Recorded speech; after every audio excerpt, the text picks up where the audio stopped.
Hi, I'm Yuna.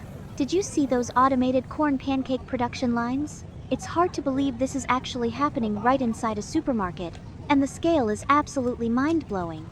So many shoppers were stopping to watch, and I was definitely one of them.